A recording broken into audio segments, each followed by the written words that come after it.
बिस्मिल्लाहिर्रहमानिर्रहीम। अस्सलाम वालेकुम दोस्तों, उम्मीद करता हूँ आप बिल्कुल ठीक ठाक होंगे। दोस्तों आज है 4 जून सन 2021 और दिन है जुमा का। आप सबको हमारी तरफ से जुमा मुबारक हो। तो दोस्तों ओमान के अंदर जो कंज्यूमर प्रोटेक्शन अथॉरिटी का महकमा है उनकी तरफ से कल एक तस्वीर जारी की गई और जो कोविड-19 के टेस्ट वगैरह होते हैं पीसीआर टेस्ट, उनकी प्राइस के बारे में, यानी उनको प्राइस बताई गई है कि ये फ़िक्स प्राइस है।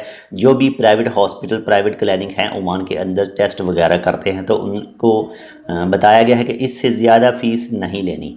तो सबसे पहले जो नस्ल स्वाब टेस्ट है वो है RT-PCR टेस्ट और उसकी फ़ीस जो बताई गई है 15 ओमानी रियाल बताई गई है। इसके बाद में जो दूसरा टेस्ट है नस्ल स्वाब टेस्ट वो POC PCR टेस्ट है और इसकी जो प्राइस वो 25 ओमानी रियाल बताई गई है। इसके बाद में जो तीसरा है वो है RDT एंटीजन टेस्ट, इसकी जो प्राइस है वो 7 ओमानी रियाल बताई गई है।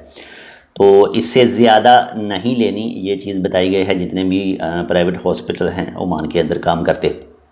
इसके बाद में आपके साथ जो वीडियो शेयर की थी आज ही इस वीडियो से पहले, और उसमें आपको बताया गया था कि आपके जो लेबर कार्ड के ऊपर अरेबिक में नाम लिखा हुआ है आपने वो कमेंट में लिखना है और आपको रिप्लाई दी जाएगी कि आपका नाम लिस्ट में मौजूद है या फिर नहीं है, या फिर आपका वीज़ा बैन है, या फिर आपके जो वर्क परमिट है उसकी फ़ीस क्या होगी।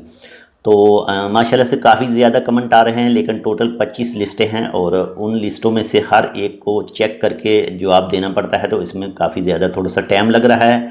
और एक चीज़ और क्लियर कर दूं साथ में कि जो साइक शाहना वाले हैं जो कमेंट कर रहे हैं, तो जितनी भी लिस्टें हैं उसमें साइक शाहना तो कहीं नहीं लिखा हुआ, लेकिन एक लफ्ज़ लिखा हुआ है कि साइक अमूम अल मरकबात, साइक अमूम अल मरकबात, यानी इसका जो मतलब आता है इसमें तमाम किस्म के जो बड़ी गाड़ी चलाने वाले हैं वो साथ में शामिल हो जाते हैं। लेकिन अभी तक इसके बारे में फ़ाइनल नहीं है। अगर साइक शाहना वाले पता करना चाहते हैं तो आप सनी शॉप से पता कर सकते हैं कि क्या उनका वीज़ा जो है वो बैन है या फिर क्या है क्या नहीं।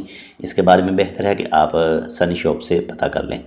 तो बाकी इंशाल्लाह मिलते हैं आपसे दूसरी अपडेट के साथ, तब तक के लिए अल्लाह हाफ़िज़।